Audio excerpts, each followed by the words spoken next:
Buenas tardes con todos. Hoy les vamos a explicar acerca de la desnaturalización de las proteínas. Como sabemos, la desnaturalización de las proteínas consiste en la pérdida de la estructura tridimensional, tanto la cuaternaria, la terciaria, la secundaria, quedando la cadena polipeptídica reducida a un polímero, sin ninguna estructura tridimensional fija. Para poder entender y comprender esto, procedimos a realizar 6 experimentos con sus respectivas medidas de precaución, utilizando guantes antisépticos, el mandil y las gafas. Bueno, primero se procedió en un vasito transparente, se colocó por cada 100 mililitros un sobrecito de gelatina simple. Se lo mezcló bien.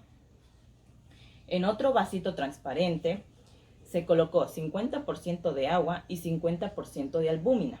Albúmina es la clara de huevo. Y se lo mezcló bien. Estos van a ser nuestros testigos.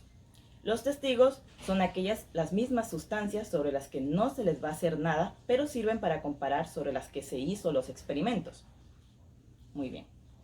Para realizar el primer experimento, que es el del ácido sulfúrico, se procedió a colocar en un vasito transparente 50% de clara de huevo y 50% de agua. Se los mezcló bien.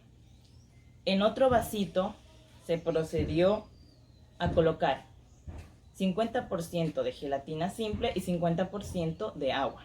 Y asimismo se los mezcló bien. Una vez realizado esto, se procedió a dejar a temperatura ambiente durante 24 horas. Una vez pasadas las 24 horas, pudimos observar que la clara de huevo pasó de densa a líquida. Y su coloración pasó de transparente a un color blanquecino o amarillento claro. También pudimos apreciar que se pueden observar una sustancia viscosa en la superficie y en la parte inferior de la albúmina. En cuanto a la gelatina, pudimos observar que tiene una textura semisólida y la superficie es lisa y blanda. Su coloración sigue siendo la misma, al igual que el testigo. Esto ocurre debido al solvente que agregamos, que en este caso fue un ácido, el cual es el ácido sulfúrico. Estos cambios suceden debido a que se agregó un ácido fuerte en menor concentración, lo que provoca que no pueda ser neutralizado por los sistemas reguladores y tampoco no pueda recuperar su pH homeostático. Para el segundo experimento se utilizó un vasito transparente en donde se colocó 50% de agua y 50% de gelatina y se los procedió a mezclar. En otro vasito transparente se colocó 50% de agua y 50% de albúmina y se procedió también a mezclarlo. Una vez realizado esto, se aplicó 10 gotas de alcohol puro, más o menos de 72 Gay-Lussac, es decir, el alcohol farmacéutico, en cada una de las muestras y se los dejó reposar por 24 horas. Una vez pasadas las 24 horas, se observó que en la albúmina había una sustancia viscosa de color blanca dispersa, tanto en la superficie como en el inferior de la sustancia. También se observó que la coloración era más clara que la coloración de la albúmina testigo. También se pudo apreciar que esta era más líquida en cuanto a la albúmina testigo. En cuanto a la gelatina, su coloración era amarilla claro, es decir, seguía siendo igual que la gelatina testigo. En cuanto a la textura, se puede ver que esta es más semisólida, es decir, es más densa que la textura de la gelatina del ácido sulfúrico. También se puede ver que la superficie es más rugosa y áspera a comparación de la superficie de la gelatina del ácido sulfúrico.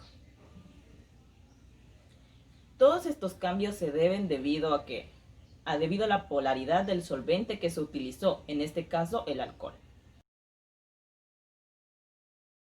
Para el tercer experimento se utilizó un vasito transparente en donde se colocó 50% de agua y 50% de gelatina simple y se los mezcló. En otro vasito se utilizó 50% de agua y 50% de albúmina y se los mezcló bien. Una vez realizado esto, se los llevó a la nevera y se los dejó por 24 horas. Pasadas las 24 horas se observó que la albúmina se congeló y tomó una coloración de amarillento claro, diferente al testigo. También se observó unos pequeños residuos en la parte superior. En cuanto a la gelatina, ay, es que estaba mal, así no era. Para el tercer experimento se utilizó un vasito transparente en donde se colocó 50% de agua y 50% de albúmina y se los mezcló. En otro vasito transparente se colocó 50% de agua y 50% de gelatina simple y se los mezcló bien. Una vez realizado esto, se los llevó a la nevera y se los dejó por 24 horas. Pasadas las 24 horas, se observó que la albúmina se congeló y tomó una coloración de amarillento claro, diferente al testigo que tenemos acá. Ya, esto se debe a la disposición espacial geométrica que tiene, que hace que los puentes de disulfuro y los puentes de hidrógeno sufran diferentes configuraciones por el frío. En cuanto a la gelatina, esta pasó de textura semisólida a textura sólida. Además, su coloración seguía siendo la misma, igual que la del testigo, ¿ya? Es decir, amarillento claro. ¿Ya? Luego se las dejó a temperatura ambiente por 24 horas y se puede apreciar que en la albúmina esta se convierte en líquida y se forma un pequeño residuo viscoso de color blanco en la parte superior, ¿ya? Es decir, se renaturaliza ya que vuelve a su estado original, es decir, a su temperatura homeostática. En cuanto a la gelatina simple, esta a temperatura ambiente regresa también a su temperatura homeostática, es decir, también se renaturaliza, puesto que pasa de textura ahora sólida a textura semisólida, es decir, como comenzó en su estado inicial. Entonces estas proteínas se renaturalizan.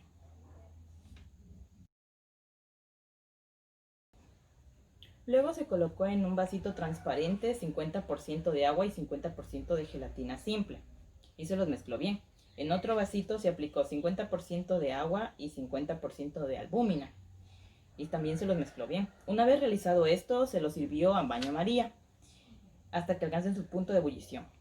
Después de esto, se observó que en la clara de huevo, es decir, en la albúmina, esta a nivel molecular, la temperatura hace que los átomos de la albúmina rompan los puentes de hidrógeno, lo que provoca que se destruya su estructura tanto terciaria y secundaria, haciendo que pase de estado líquido a estado sólido y de coloración transparente a una coloración blanca.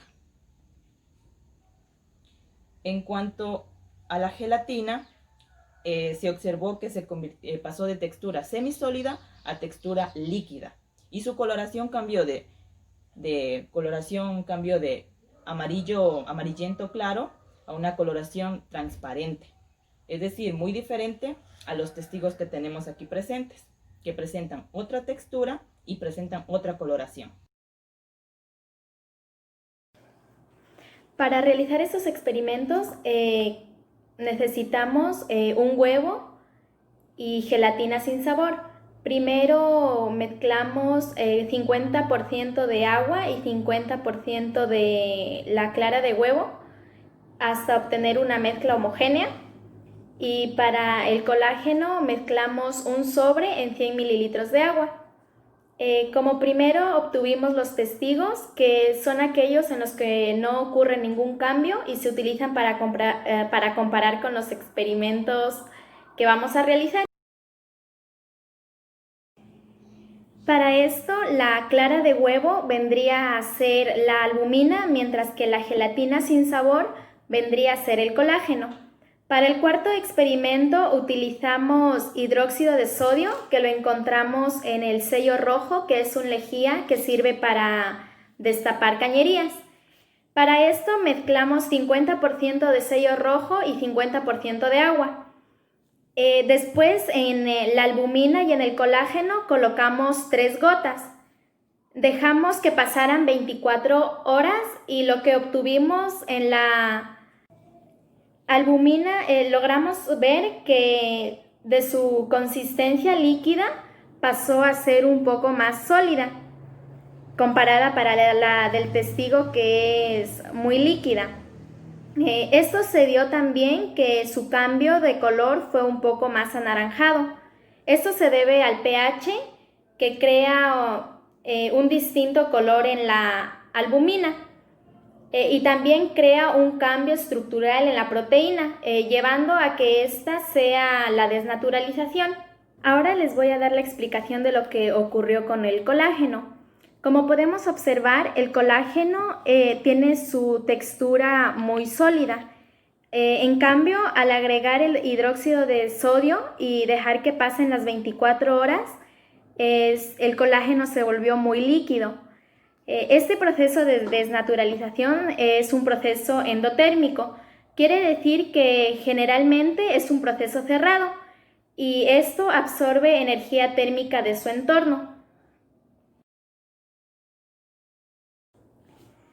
Para el quinto experimento utilizamos corriente continua. Esta la sacamos de un cargador.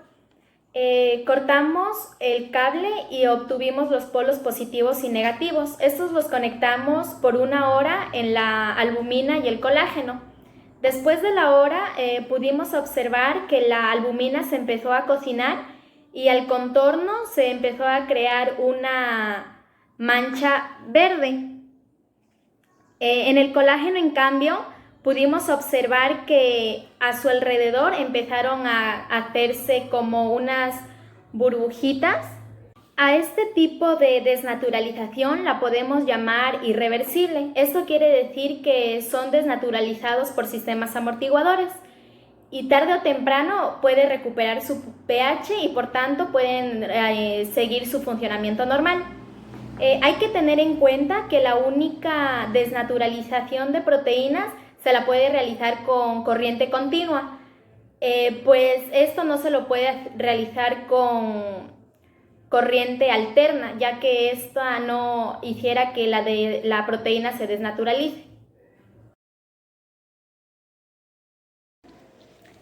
Para el último experimento utilizamos taninos. Estos los podemos encontrar en la hoja de guayaba, en la hoja de guaranda y en el plátano. Los taninos son sustancias fitoquímicas que tienen efecto desnaturalizante. También podemos decir que los taninos deben ser ingeridos en dosis adecuadas, ya que esto en exceso podría producir efectos no deseados, como reducir la absorción de nutrientes, hierro o las proteínas. En el experimento pudimos observar que en la albumina los taninos se fueron al fondo de la superficie, mientras que en el colágeno los taninos quedaron encima de la superficie. Como es de nuestro conocimiento, las proteínas tienen la capacidad higroscópica. Esto quiere decir que están rodeadas con agua, pero cuando un tanino se le acerca, la capa de agua queda rodeada y se deshidrata, dejando a la proteína inútil. También podemos decir que una proteína tiene que tener una estructura fija para que así ésta pueda ejecutar su función, caso contrario no lo haría. Bueno, ahora les voy a explicar qué es la dosis. La dosis es la cantidad determinada de un medicamento. Bueno, ahora les voy a explicar qué es la dosis. La dosis es la cantidad medida de un medicamento, patógeno o nutriente que se administra como una unidad. En nutrición, la dosis, este término hace referencia a la cantidad de nutriente específico en la dieta de una persona o en un alimento. En farmacología clínica, la dosis hace referencia a la cantidad de sustancia que se administra en una persona. Y para los agentes bacterianos o virales, La dosis hace referencia a la cantidad de patógenos que se necesita para poder infectar a un huésped. Les voy a hablar acerca de la clasificación de las dosis. La dosis se clasifica en dosis subóptima o eficaz. Esta es la máxima dosis que produce efecto farmacéutico apreciable. Dosis mínima. La dosis mínima es una pequeña dosis que empieza en el punto a producir un efecto farmacológico evidente. Dosis máxima. Es la mayor cantidad que puede ser tolerada sin provocar efectos tóxicos. Dosis terapéutica. Es la dosis comprendida entre la dosis mínima y la dosis máxima. Dosis tóxica. Constituye una constitución que produce efectos indeseados. Y la dosis mortal es aquella dosis que inevitablemente produce la muerte.